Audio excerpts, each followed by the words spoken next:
Late A equal to 1 1 1 1 1 1 और 1 1 1 एक इस तरह से मैट्रिक्स दिया गया है। Consider the following statements. आपको ये स्टेटमेंट अगर कंसिडर करें तो यहाँ पर ये क्या दे रखा है, a raise to the power k equal to 0 for some k greater than equal to 1।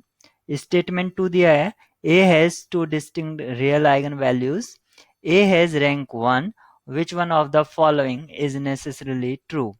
Only S1 यानी कि statement 1, only statement 2, only S2 and S3 statement और ओनली स्टेटमेंट 3। तो इस टाइप का ये प्रॉब्लम हमें कुछ गिवन है, इसको सॉल्व करते हैं। तो यहाँ पर देखिए ये जो दिया गया है ये दिया गया है आपको, और हमें ये चेक करना है क्या कोई ऐसा के एग्जिस्ट करता है जिसके लिए इक्वल टू 0 हो जाए। तो हम क्या करते हैं कि सबसे पहले ए स्क्वेयर देख लेते हैं। ए स्क्वेयर क्या होगा, इस मैट्रिक्स को इसी के साथ मल्टीप्लाई करेंगे, यानी कि ये रो और इसका फर्स्ट कॉलम लेंगे तो 1 1 1, यानी कि ये क्या आ जाएगा 3 आएगी पहली एंट्री।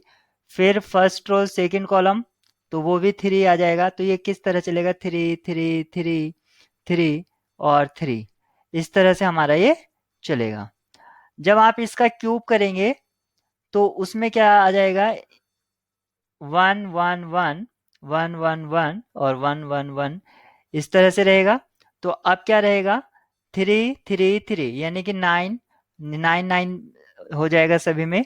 तो इस तरह से बढ़ेगा, यानी कि आपको कभी भी 0 0 0 एक इस टाइप के रोज नहीं मिलेगी, यानी कि कोई भी ऐसा के एग्जिस्ट नहीं कर सकता है जो 1 से बड़ा हो जिसके लिए a raise to the power k equal to 0 हो जाए। यानी कि स्टेटमेंट 1 आपके फॉल्स है। यहाँ पर आपसे पूछा गया था नेसेसरली ट्रू, जो आपकी जरूरी सत्य है, लेकिन यहाँ पर ये स्टेटमेंट फॉल्स है तो S1 फॉल्स हो गई आपकी। तो यहाँ पर लिखा था ओनली S1, तो ये तो ट्रू है ही नहीं।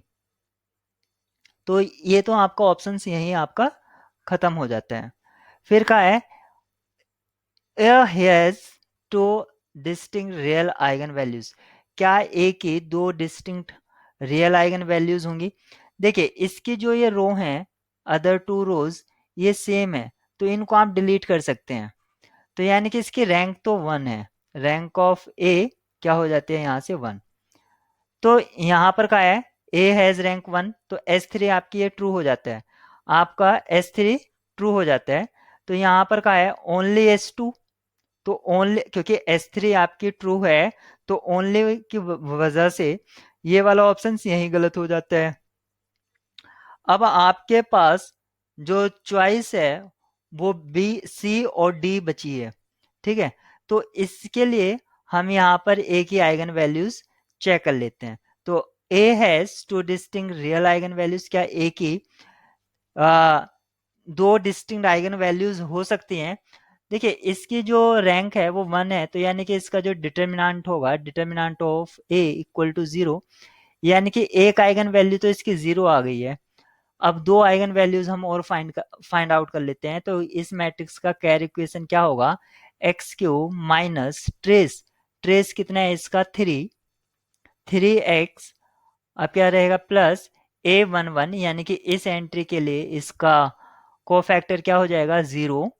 ऐसे ही A22 के लिए भी 0 और A33 के लिए भी 0 x, और ये हो जाएगा माइनस डिटर्मिनेंट, डिटर्मिनेंट इसका 0 है क्योंकि हमें यहाँ पता है इक्वल टू 0। तो इसका क्या हुआ x cube minus 3x² equal to 0। अगर आप एक्स स्क्वायर कॉमन ले लेते हैं तो यहाँ से बचता है x माइनस 3 इक्वल टू 0। तो x इक्वल टू 3 और 0 0। तो आप देख सकते हैं यहाँ पर दो आइगन वैल्यूज डिस्टिंक्ट हैं, एक 3 और एक 0। तो आपकी स्टेटमेंट जो 2 थी ये आपकी ट्रू हो जाती है, लेकिन आपके सिर्फ ओनली टू S2 ट्रू है ऐसा नहीं है, दो ट्रू हैं, यानी कि ओनली S2 एंड S3। तो ये वाली बात आपकी सही है। यहाँ पर क्या है ओनली S3, ये वाले गलत हो जाते हैं।